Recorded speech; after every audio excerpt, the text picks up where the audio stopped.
Hello, everyone.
Hello, Grobe.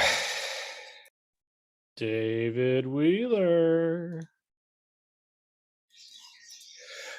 I've been called that. I do owe you completing those slides. So that's on my to-do list for today.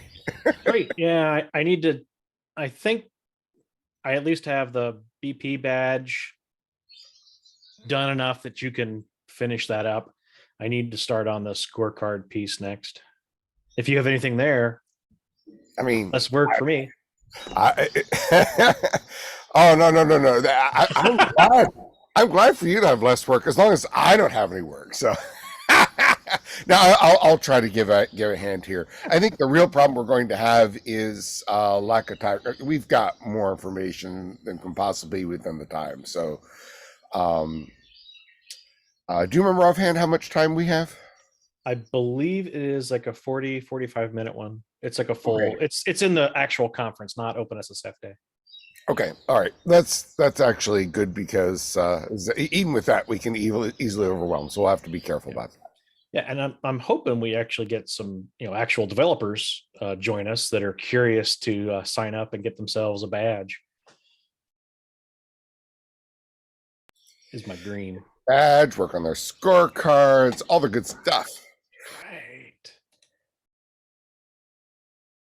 Yes. Hello, everybody. We will get started in just a few minutes. Marcus, how are you, sir? Hi, busy as usual. Ugh, How are you? doing very well. It's wonderful to Okay, see you. same here. Yeah, I saw a scorecard for one of my GitHub projects, but it was such a long form, I stopped in the middle filling it out. So Oh, I need to pick it well, up again. we know some people that can help. It's us.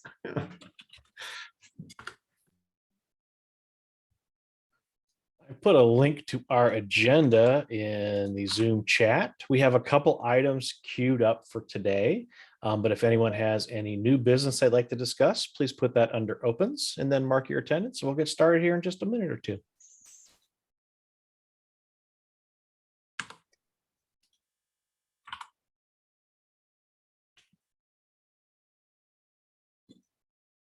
I'm so glad we have this meeting right now because it gets me out of a crappy internal meeting I never want to go to. So thank you Bro, all. how is it that my You're welcome, Crow. name and affiliation keeps reverting back to Dan Kaminsky Fellowship, even though I've updated it in? Is the template for the attendees coming in from something else? The template comes in from the bottom of the document, and that might not have been updated. So while you update it every week, I rarely go back and retrofit the bottom template. That's the problem. Okay, thank you. You're very welcome. Patches are always welcome. Yeah, I'm doing it right now. We'll get started in about 30 seconds. If you have any items you want to talk about today, on top of our action-packed agenda, with such industry luminaries as Dr. Wheeler and Luigi and Jonathan, it's going to be a great call.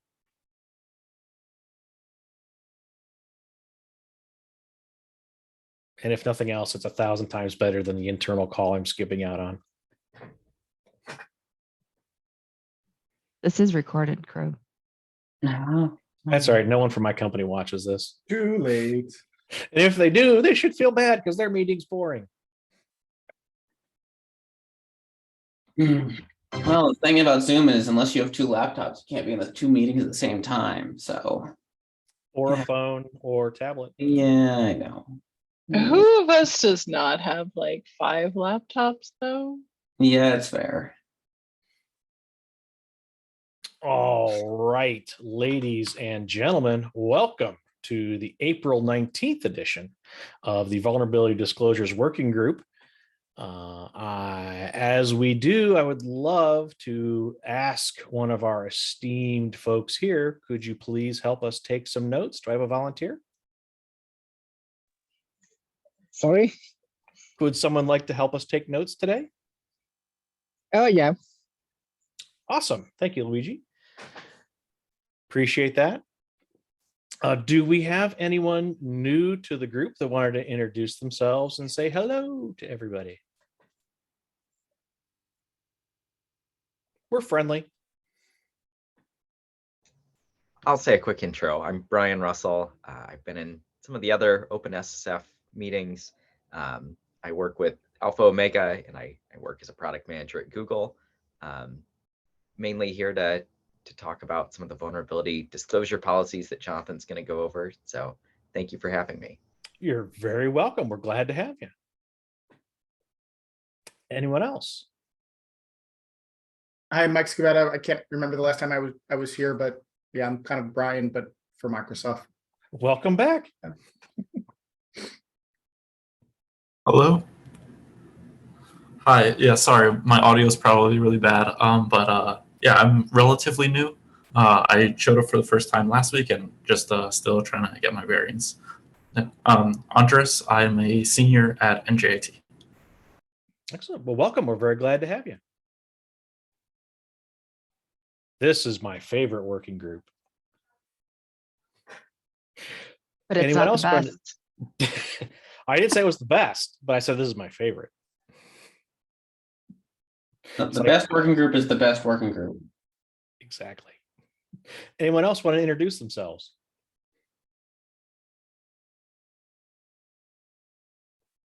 All right. Well, thank you, friends. If you have any items you'd like to discuss today, please type them into the open section. Do we have any of our sub projects here that wanted to give a brief update? If not, we have some notes below if you scroll down. But does anyone here want to talk about the awesomeness of their little project, maybe?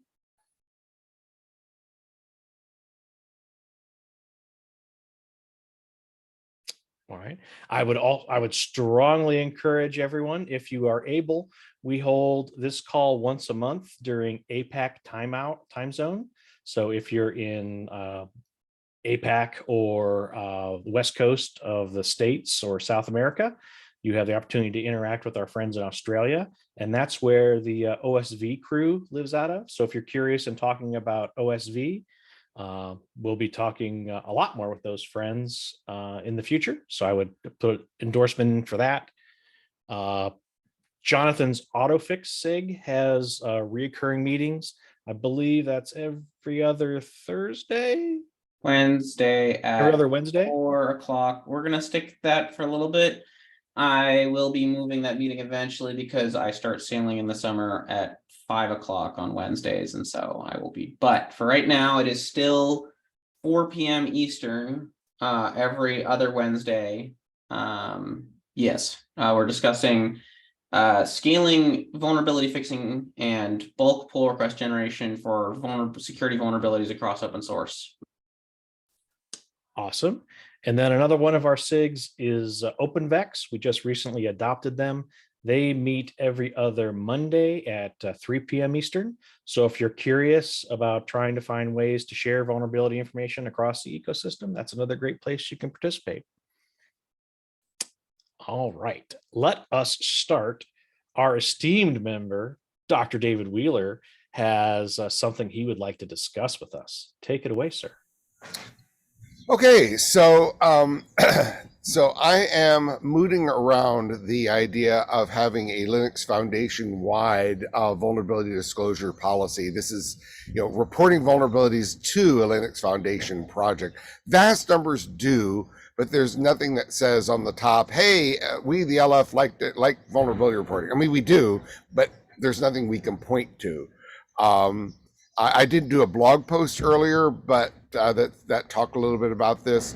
But a blog post, while it's it's an interesting, that's not something that people are going to be easily finding. So this is not a done deal within the LF, but I put in some stuff about the kinds of things I think it should say, and I just wanted to sound out some folks. Once I can get something to a more stable state, I want to share it. But basically the idea here is telling folks, hey, if you find a security vulnerability in some project, develop, sorry, by the way, for the background that decided to start just when I'm talking. You can see the text here. If you find a vulnerability in software developed by an LF foundation or project, please report it directly to that foundation or project using whatever they have. We'll link off to some. I mean, a number of folks already have such things. And if a project doesn't state how to report a vulnerability, report it to the foundation that contains the project, if there is one. If it doesn't make it clear, then ask them to change their process to make it obvious. And then I have some stuff about, hey, if they don't respond after some time, retransmit several times, and please give everybody a chance to fix them. And there was a question about how to handle things that are archived. Basically, there are projects which they're not being maintained anymore. They will not be maintained. We try to mark them as not being maintained, in which case, just go ahead and report to the public. And if nobody ever responds, we don't want to stick it forever. That's our fault. So, after some period of time, nobody responds, release. Finally, this is really appealed to projects and foundations. We ask that everybody to make it easy for reporters to report a vulnerability and be ready to receive the results. And this is where especially you guys come in, because, oh, look, hey, there's some guidance that could help you do that. And, talking about security at your domain, a security.md file, and GitHub private reporting as things you might do.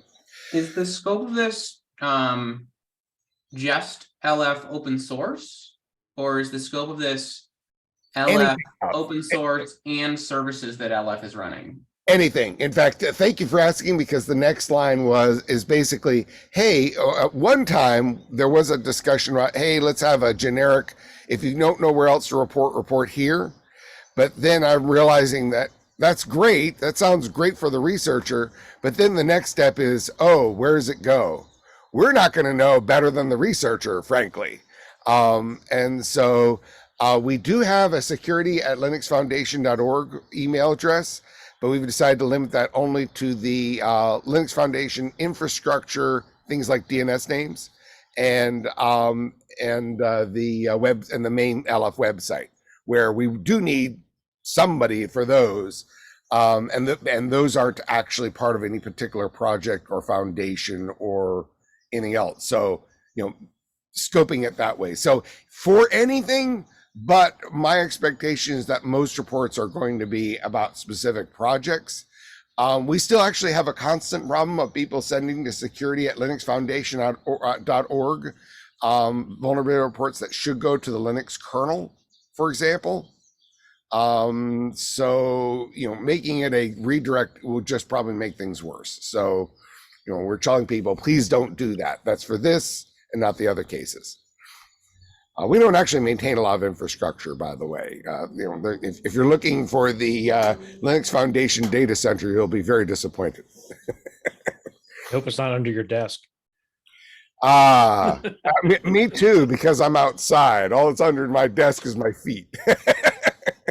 That little Raspberry Pi stuck under a lot of papers, yeah. Oh. Now, I don't know if you're kidding, but we are the SKF folks here? I don't see Glenn. Yeah, they actually did have a large set of Raspberry Pis running a service for quite some time. So that is actually not a joke. And it does work, but It has downsides. Mhm. Do Anyway, you have a, David, do you have a, the one concern that I have is, is there a central repository of,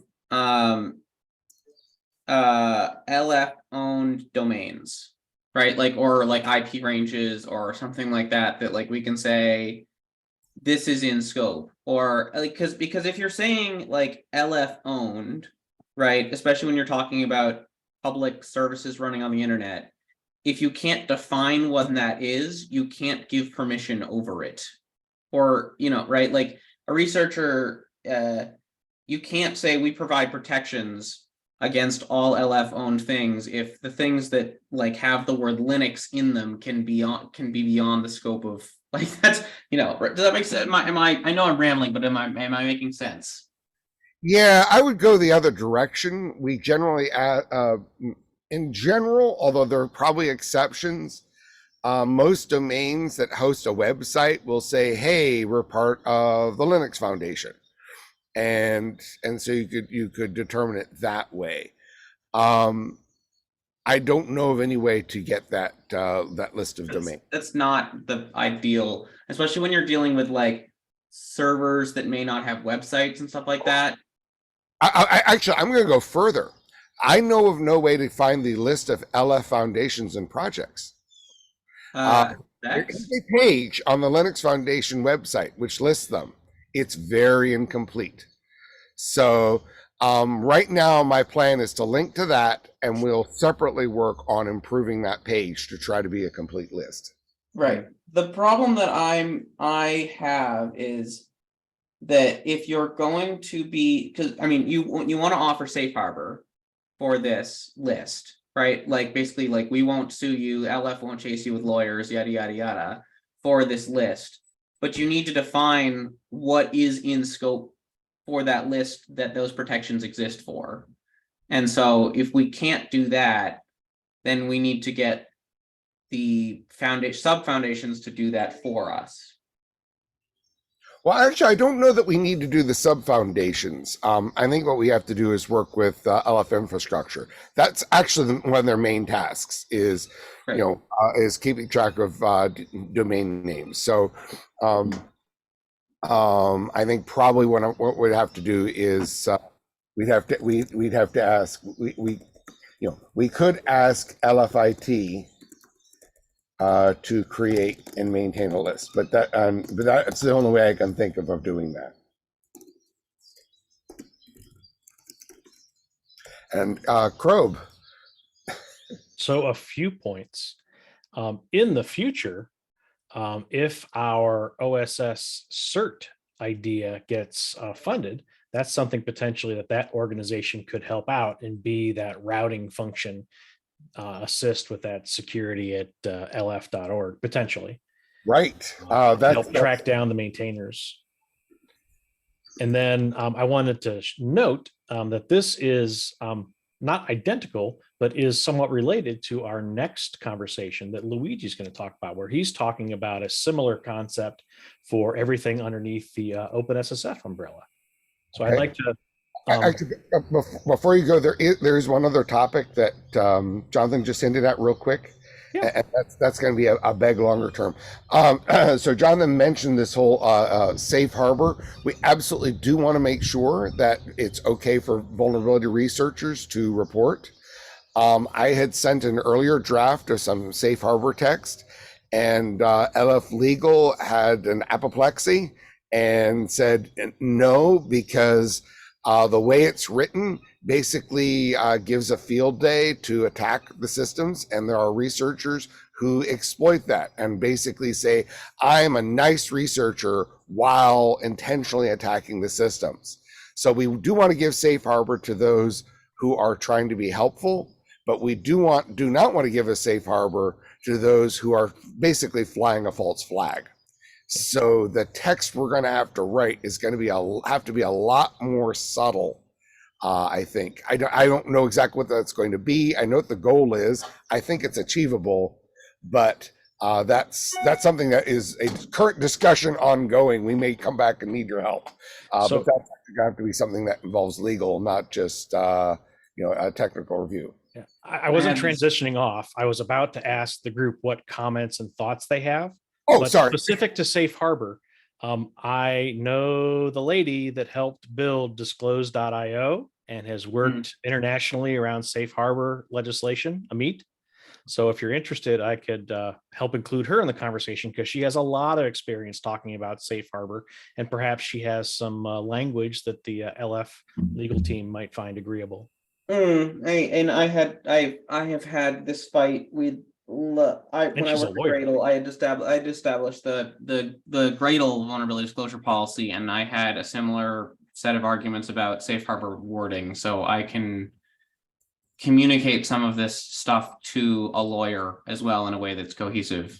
And I'm already employed by the LF, so my time is available. Yeah. So what does the group think about this idea? A lot of things tossed out, but what comments and feedback do we have? Do we think it has merit?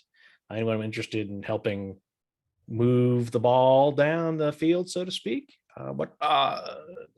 My thoughts are really on the other side, being a grumpy old open source developer, thinking about all these projects that you don't even have a proper list on. Are they prepared to receive this? I like Rob's idea of having an OSS intermediary there, because my experience is that it's easier to write these kind of text and publish for an open source project than to actually implement it and handle vulnerabilities in a proper way.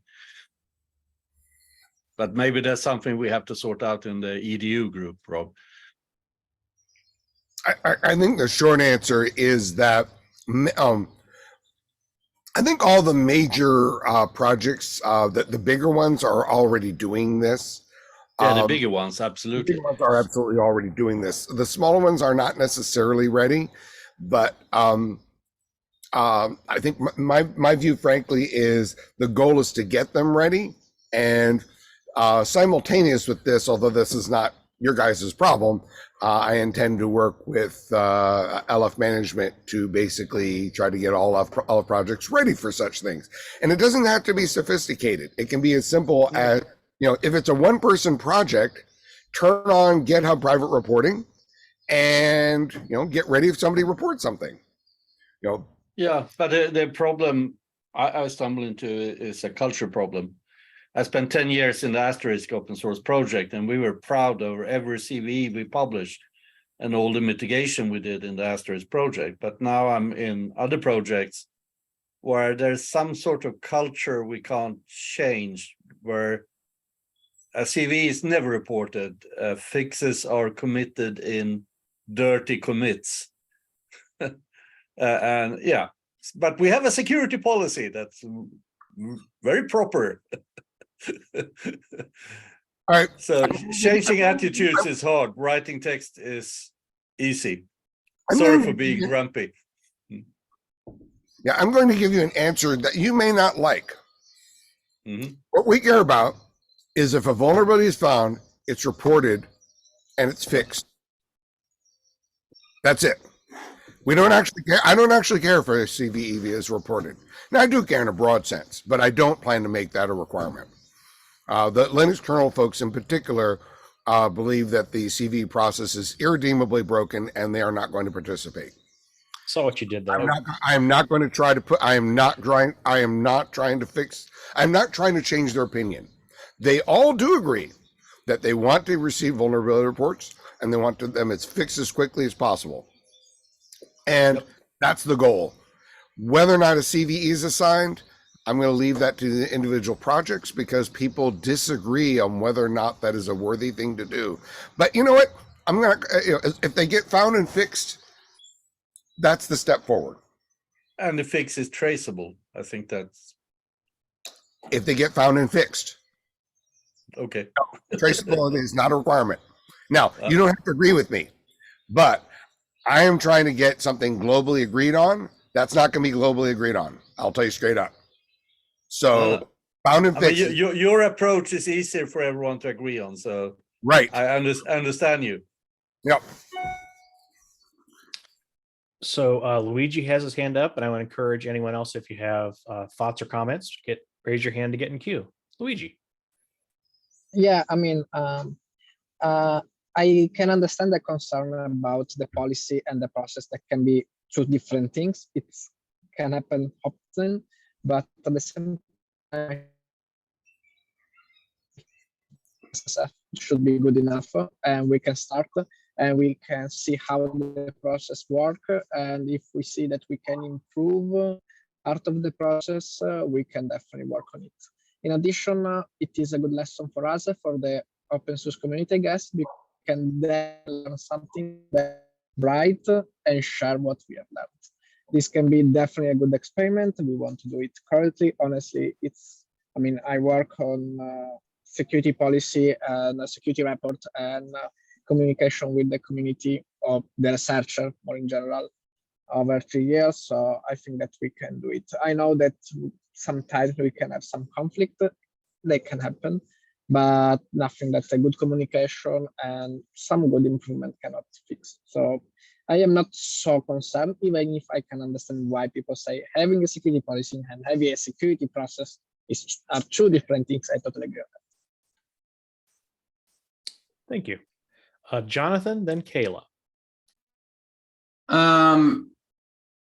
I just had a brain totally shut down. I'll come back to me.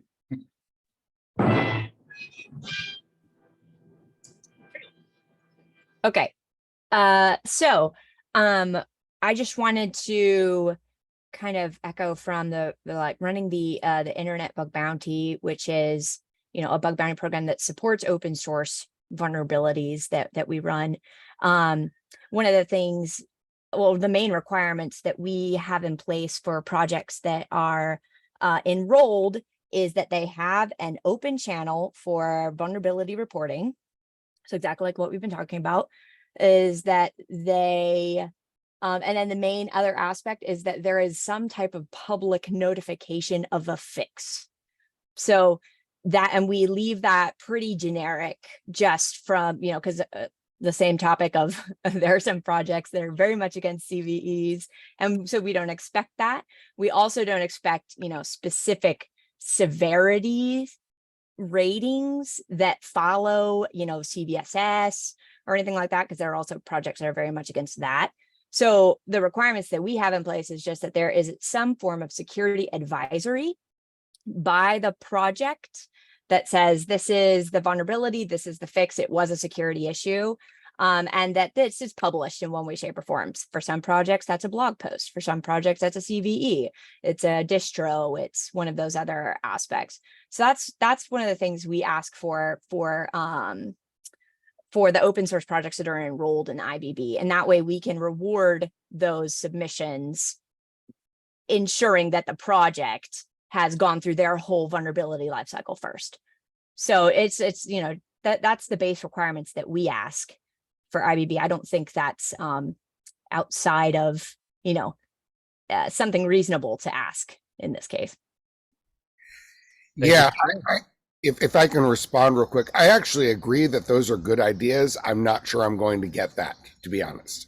And I would rather get people, again, report problems, fix them. Now, you'll note that this guidance is going to encourages people to use the guidance from this group, the best practices badge work, for example. The best practices badge actually does require that. So, and of course, the guidance from this group recommends similar things. At this point, I'm not sure I'm going to be able to get that either. And I'm much more concerned about getting the train on the rails, as it were. We can always try to add that later, but right now, what I'm concerned about primarily is the potentially very long delays between I heard there's a problem and getting something reported to somebody who can do something about it. And to the extent that we can, make some sort of legal safe harbor, I think is a good plan to the extent we can manage. And I see both Jonathan and Croak, so I will be quiet. Finding the unmute button. I have it. My brain's come back. On the topic of safe harbor, your concerns about actors behaving in such a way that they are using like vulnerability disclosure as a guise for negative activity is This is not theoretical. It's already happening. No. I do recognize that it has happened. I just want to put it out there that the simplest thing for a security researcher to do is nothing. Like the least legal risk they assume is to do nothing. If they want to see it get fixed, and the second safest thing for them to do is anonymously drop it on Pastebin or something like that, right? Like there is just like from a legal risk perspective, right? If you want to see a vulnerability fixed and you don't want to have it associated with you, doing so anonymously is a valid way of doing this work. That being said, so that's like the base that we're working from. So in the safe harbor language that we're crafting, we have to be sure that we are not setting a set of constraints that like you have to follow these rules exactly, or safe harbor doesn't apply. Right. And that's if you read a lot of safe harbor documents and a lot of the things that legal companies put out there, it's you must follow all of these rules. If you don't follow these rules to the letter, if you go outside the scope of these rules, if you disclose in a way that we don't agree with, or if you do these things in some way that's not compatible, safe harbor does not apply to you. And that is a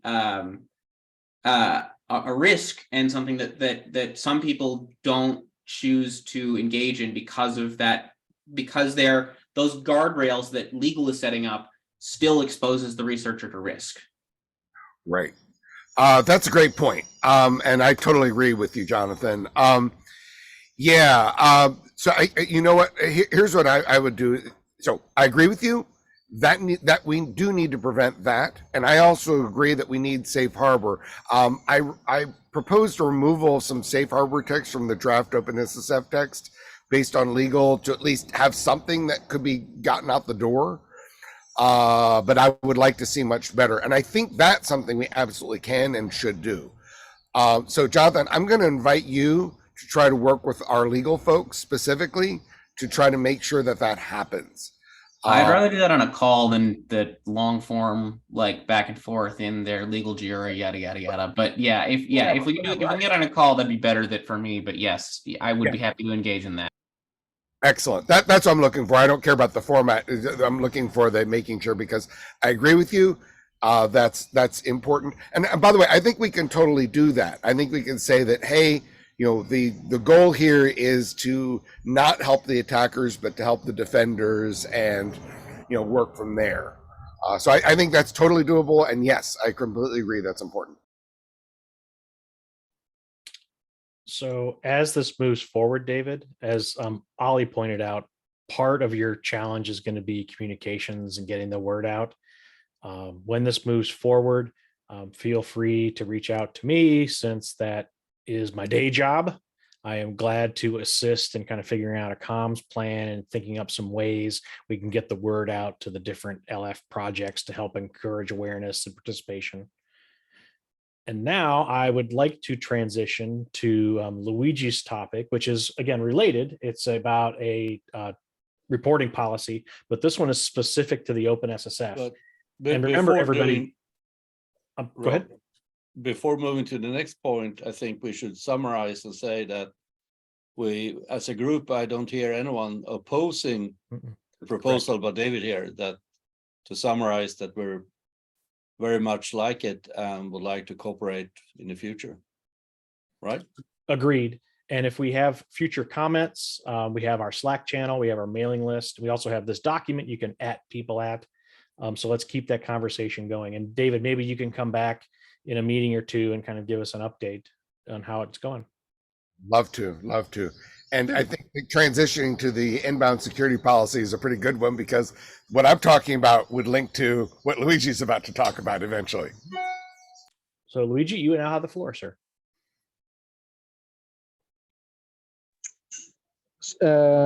Sorry, can you repeat the last sentence? We would like to talk about your item in the agenda, the OpenSSF inbound policy, please. Well, technically, I wanted to have an update about the safe harbor. We have discussed about this in the last, 20 minutes, I guess.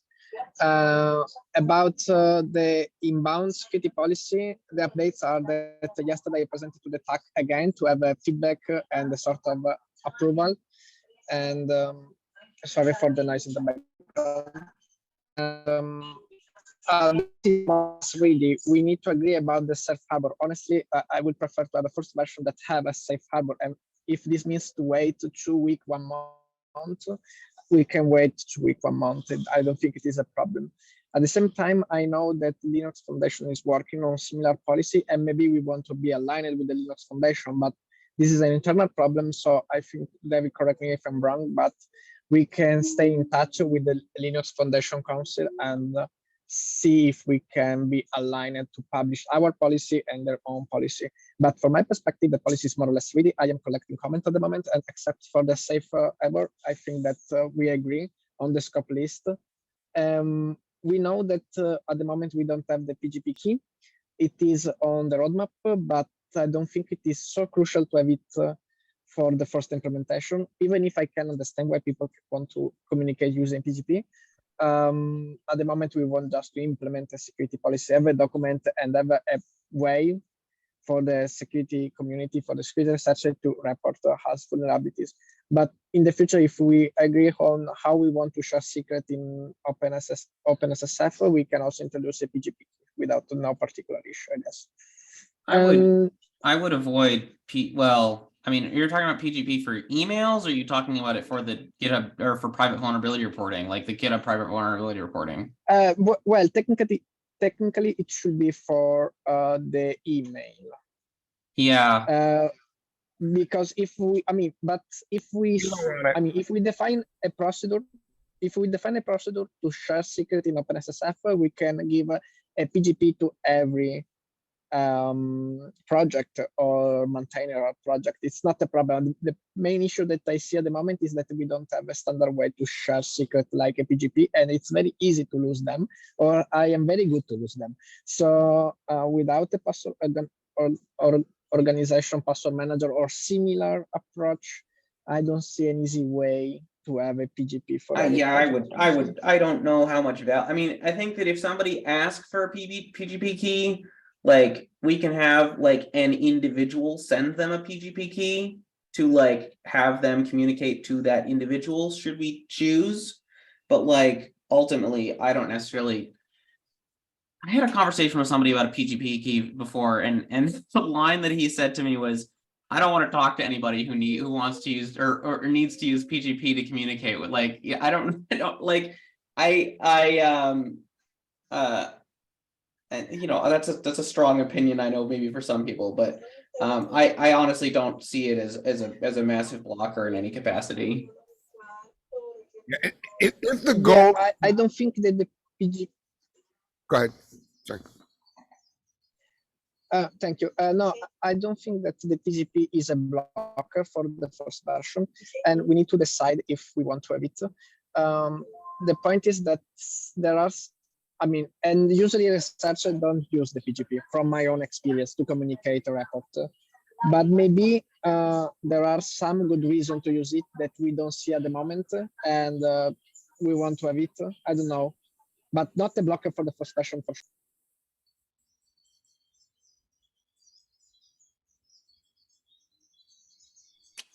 David. Yeah, I mean, if somebody wants to make PGP available, sure, but I mean, we've had decades to try to make PGP usable. It hasn't worked. There's no evidence it will ever work. I don't recommend PGP at all. If the goal is to encrypt the emails, may I suggest something called MTA STS and similar? They're built in now. They do hop-to-hop encryption. You're already using it. All your emails are encrypted. What's the issue? You're solving the wrong, I would say you're solving the wrong problem. And if you're worried about nation states, PGP is not going to help you as much as you think. Don't So- send a security email to the ASF then. Their emails are not encrypted. Last I checked. I'm sorry? Last I checked, the Apache Software Foundation emails are not encrypted in Slate. Well, I don't know about ASF specifically, but Yeah. But basically, increasingly, the email systems are all supporting hop-to-hop encryption using either Start TLS or MTASDS, which mean and the last hop IMAP, you use encrypted IMAP. So well, IMAP with TLS, and so yes, it's hop-to-hop. It's not end-to-end, but it's encrypted on each stage. And for most folks, that's good enough. And more importantly, they don't have to figure out how to use a clunky tool that's too hard to use. And I think that's more important. But Information. yeah, Information's hard. But I agree with you in general. The point is that PGP is still a sort of standard. I can understand why. And it is, for example, a voice in the security.txt, and it is in a lot of security policy. Maybe in some countries in the world, you want to encrypt your text data, but at the same time, I can understand why we don't want to start with a PGP, and I am not asking this. Just that it is sometimes people want to at least to see it, even if they don't use it, and this is the main reason why I'm not so. I don't think it is a blocker, because if people the people in community really use PGP, we can think to implement it. But at the moment, from my own experience, if you give a platform to send reports or just an email, usually people send an email and it's enough. So that is not a blocker, just a point that maybe we want to discuss again, but without no rush or something similar. So this is my opinion. I like Luigi's approach that PGP will be addressed in the future. It's not a blocker today, but just so everyone is aware, PGP is a thing that a lot of people still use, regardless of its ease of implementation. So that is something I think we should consider as an option, because we don't want to exclude any researcher or anyone within the community that prefers that method. So to make it an option in the future, and I like the fact that it's not part of the 1.0 release. Any other conversations about the OpenSSF inbound policy? And again, please comment on the document. We can talk in Slack. We have a lot. Let's continue this conversation if we don't have any further comments today. Just thank you. Yeah. Thank you to both of you. I think this is important work we need to get rolling forward on. Great. We have 20 minutes left. I will divide the time between Jonathan and Mr. Scovetta. Can you get your item completed in under 10 minutes, Jonathan? I don't know. If not, we're gonna have another odd Open Source Security Foundation Vulnerability Disclosure Working Group meeting on a non-standard Wednesday, if that's what it comes to. I only need like 90 seconds, so take all the time you want, John. Okay.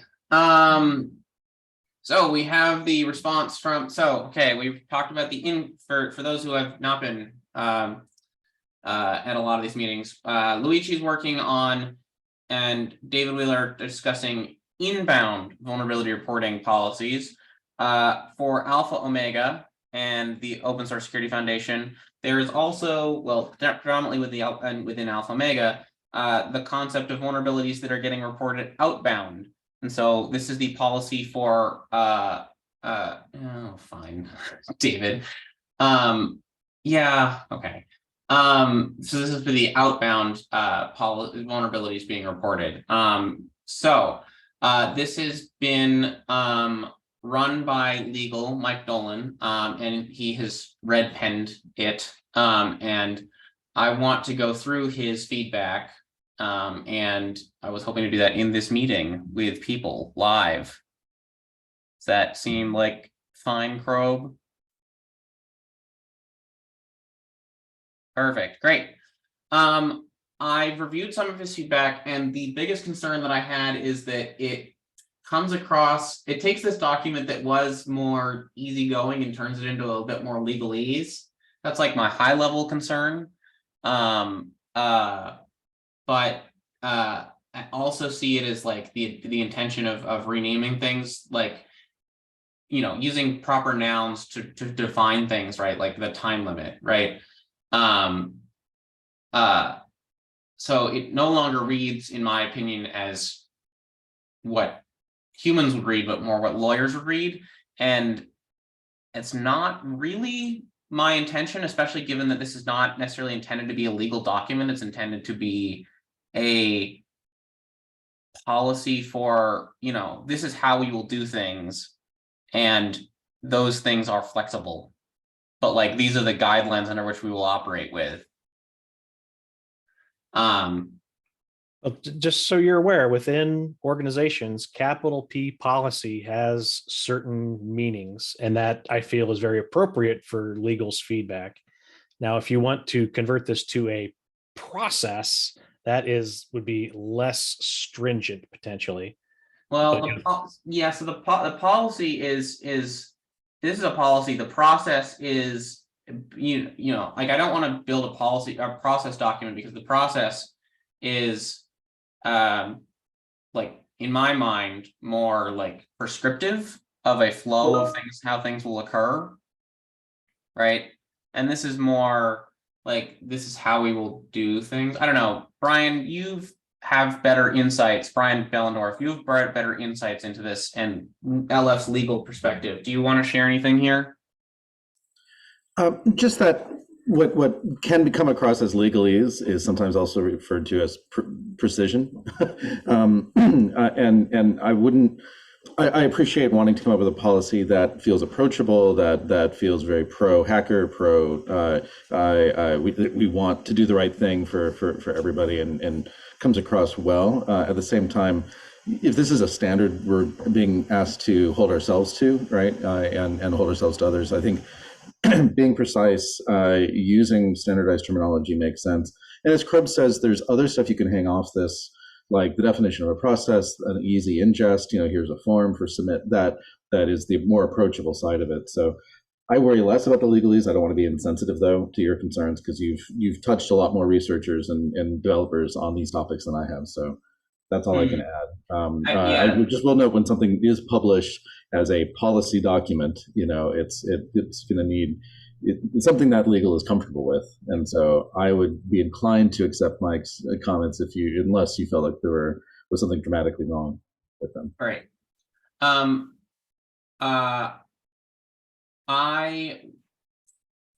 Okay, so from the perspective of someone who is reading this document with the legal changes, and you are receiving a vulnerability report from the Linux Foundation or from the Open Source Security Foundation, right? Does the legalese or the precision and the less kind of gentleness to it come across as aggressive to a maintainer who's reading this for the first time?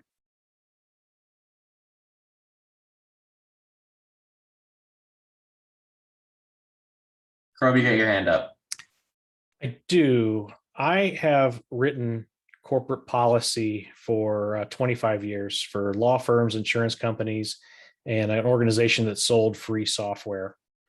In my current position, I work with lawyers every hour of every day. So from my perspective, what Mike is suggesting is very common, actually what I would expect. This looks like kind of suggestions I've seen on every other kind of policy type document I've seen throughout my life. So I don't personally see anything objectionable doing a quick skim.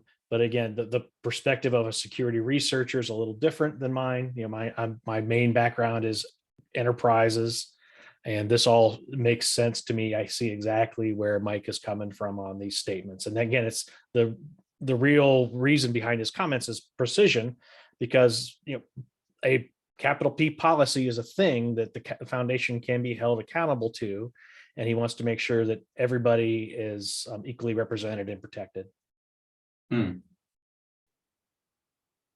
And otherwise, let's not call it a policy and do something else. But if you want to make it a policy, that is a legal-ish, legal adjacent document that then there are some expectations in the world on. But what his comments to me seem very reasonable. Right. Anybody else? Would it be possible to have a partner document with the policy that is just a procedure and notes guide to kind of help people understand what the different things are from a what they need to do standpoint that is separate than the policy and explain why they're different? That's an excellent suggestion, Nicole. You have alternative documents. You could write a blog saying, hey, look at this awesome thing we're doing. And then you could use more layperson language. It's just that, depending on, targeting that specific audience you're reaching out to. But, capital P policy has certain meanings. Okay. All right. So I will go through these and review and accept most of them, and then we can take I think that I will throw up another meeting next Wednesday in this same slot, as there's not any other working group meetings in this slot next week. There is not, to make a final pass of this document and see if there's anything else, and then hopefully we can hopefully after LF has reviewed it, or LF Legal has, we'll give them a chance to re-review it before that meeting, and then we can pass it off to the TAC after that. So does anybody after this meeting want to pop on a call and go through these review points more directly, immediately, one-on-one? I have a public policy meeting I have to attend after this call, so I can't, but everyone else is welcome to. And we could even keep this bridge open afterwards if you want. Yeah, all right. I will hang out in this call afterwards if we can drop the recording potential. I don't care if we keep it. I don't have the button to turn it off. That's fine. It's not important. Okay. All right. Michael Scovetta, over to you. Unless anybody has any more points they want to add to the group about this topic before we. No. I want to say thank you for doing this, Jonathan. I think it's important. And again, great work. I'm gonna have gray hairs. It's nice to have hair, man. I know. We all all right, have let's gray go ahead and hair. go for it. Awesome. Let me drop Awesome. screen. Cool. So I had a quick one, which is actually as part of some of these conversations on AutoFix and how do we find the maintainers, and it's like, oh well, it's somewhere in the text of a security MD that you have to read, and that works well once. It doesn't work well when you have 1,000 of these, and just the fact that there is actually no standard, like there's like 37 different standards, so obviously we need a 38th. But I figured, why not just have a script, because like looking for this stuff isn't actually like magic. So can we just like point at a repo or point at a package and do our best to pull out all the different ways that vulnerabilities, like all the different ways that we know that vulnerabilities could be expressed as a, in a security MD or private vulnerability reporting or Tidelift or whatever, and like do that for the person, for the researcher, in which case you just say like, boom, npm left pen. It's like, here's the contact. It's an email, sorry. And then you can do whatever you want with it after that. So proof of concept, I wrote, I'm very happy to just give that to OpenSSF or whatever. It shouldn't be maintained by like me personally. I'm hoping that by next week it's like packaged as a, just a pip install thing. Right now it's a couple different ecosystems that leverages libraries IO. I think I'm going to add deps.dev since they just released an API, and then it'll crawl through GitHub and look for security MDs in different directories, and it all sorts of stuff like that. So does this seem like a terrible idea to anybody that like we should not be doing, or that someone has already done and it's like, if I would have just looked harder, I would have found? For traditional vendors, Mike, there have been a couple efforts from First to do something similar. Okay. Now that's not going to be applicable to like upstream, but anything that's managed by a vendor, there would be, I can't recall, I can look it up. Yeah. But basically it's a similar idea, like a security.txt file on a web page that would have all this short information, like to report something, call blah. So I think it's a fine idea. And if we wanted, if the group likes it, it's something, again, we can kind of endorse as a preferred standard and see if we can influence the community to start adopting something similar as they're adding their security MDs too. Yep. Luigi.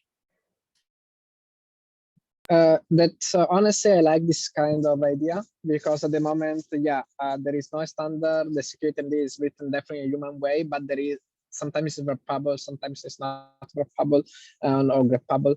And I think that it can help. Of course, maybe not something that is used to automate a tool that scans the entire internet like NPM, because we don't want to cause an outage, but the tool is definitely something that can help the researcher and not only. And it is interesting because security insights would like to solve a similar issue where company, project, people have different standards. Sometimes they have documents, but you don't know where they have. So I think it is a very good way to proceed, and I like it because I mean I invest time sometimes to find the right contact to write to maintainers, and if they don't have a security.md, but maybe they have other documents that are not linked in the repo, you need to look for them, and so cool. I agree with Michael. Awesome. And we can also add kind of like, we could have a list of like known places where like we actually know the contact, but it's not discoverable. And we can kind of, whatever, embed that as a text file or something and just try to keep it up to date to override cases where like we literally can't do any better purely from a tool. Cool. Awesome. Any other feedback? If you guys do have feedback after this, just open up an issue against the repo. Once we move it over to OSSF, I'll move report or whatever, but not related to like finding, I mean, just more industry related, but there's security.txt, which is an RFC standard. Yeah, that's the other one. I spoke with Madison about this topic in the past about trying to parse security.md files. The problem is that like if you're trying to automate vulnerability fixing at scale, or you're trying to automate vulnerability reporting at scale, and maintainers are really negative on reporting at scale because they think that the reporting at scale is just usually low quality FUD in their experience. When you're trying to do stuff like that at scale, like especially when you're dealing with like multiple different Jira instances, and Jenkins has their own Jira instance, Apache Software Foundation has their own Jira instance. If you're trying to report to all these different projects at scale, you have to create logins for every single one, and then you're suddenly dealing with having to automate creating logins and stuff like that, and it's diminishing returns, right? Like it's totally agree. I may have not looked hard enough and in the right representative places, but in every place that I found a contact, it's been it's been email or like a web form. So I haven't had the case where someone said the only way to report this is to create a Jira instance for security issues. For regular bugs, I've seen that a lot, but for security, there's usually a shortcut.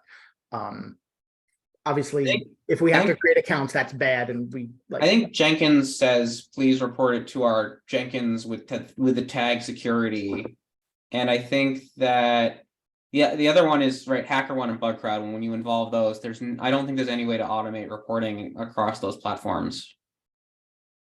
I don't know, maybe there is. Let's reach out to them if there isn't.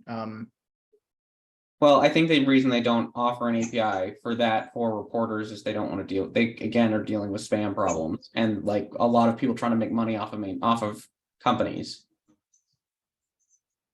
Yeah. Yep. Noah? I was going to mention the same thing. In my experience, having to do mass reportings. A lot of companies will just outsource it to HackerOne or something similar, and it does create a roadblock, but an audit trail, which David said is not a requirement to have an audit trail. Yep. I was going to add my 2 cents to that. Yeah. I mean, at the end of the day, like we'll see in practice. So if we have 1,000 vulnerabilities to report and we can get 800 of them done through easy means, and there's 200 that we have to like manually do the thing. Well, it's better than doing it for 200 than 1,000. And we just know that that's like the pain of reporting stuff. You know, we'll give it a shot. If I could just jump in here real quick, I think, you know, being at HackerOne, you know, you never address a situation until all of a sudden it's here. And so I think the idea of in mass vulnerability report, high quality vulnerability reporting, you know, we're talking about it because it's up and coming. So maybe that's something that could be discussed, Michael. Like if you want to reach out, or if anyone else wants to reach out about, you know, how can we make this easier in mass for groups who are trying to do this productively? I'm sure that's something that we would definitely like to be a part of that conversation, how to make it easier. So I'll just throw myself out there as a contact for that. I appreciate that. That's awesome. I mean, I would encourage you, if you have the time, join the AutoFix SIG meeting groups too, which are again every Wednesday at 4 p.m. Eastern. No, sorry, every other Wednesday. Because that is an area that we're discussing. Our plan for the future moving forward for most organizations is to, at this time, encourage them to enable GitHub's private vulnerability reporting, which now has an API to let us report via. But I know that that doesn't plug into a lot of corporate disclosure programs. And so if there is a way we could do this with HackerOne or something like that, the biggest concern that I have is that when you go to HackerOne or you go via disclosing that way, a lot of those companies have, even in their public disclosure policies, terminology that restricts how you're allowed to disclose a vulnerability and whether or not you can, like, they basically waive safe harbor if you disclose in a way that, like, if you want to disclose a vulnerability, a lot of them state like you can only disclose with permission and stuff like that. And so if we would, I don't think that as a group we would be willing or able to accept that terminology carte blanche, right, without a carve out that, hey, the work that's being performed under this is known to not going to be disclosed, and companies that are accepting that have to be aware of that and accept that. We are at the top of the hour. Luigi, you get the last word before we adjourn. No, I want just to say that HackerOne can be not the right example sometimes because there are private company and vulnerability are on the infrastructure, and we are talking about open source, so probably the policy are less strict. I know that some company want to have the control also on the open source project and the disclosure about the open source project, but maybe we are just lucky. I don't know. I think Jonathan has a bit. Yeah, the policies tend to be for the infrastructure, and then they also add open source in scope, maybe, and then it just becomes something that's very overly restrictive because they're talking about their infrastructure, and it's a toss in afterwards, and it's like this world of no disclosure does not work for open source when you're publishing stuff, right? It needs to be a CVE. And David, do you have the ability to turn off the recording so Jonathan can continue potentially the conversation? I didn't log in with the ops grid. It's fine. We don't need to turn it off. I do. I have that. I have very few superpowers, but that's one. But I have another meeting, so I'm going to be. I'm going to turn it off now, if that's okay, everybody, because it's no longer that meeting. It's a breakout, and I'm going to let Jonathan, I guess, be lead on this. Yeah, come hang out with me. I'm fun, I promise. All right, everyone. Thank you for a great conversation today. Cheers.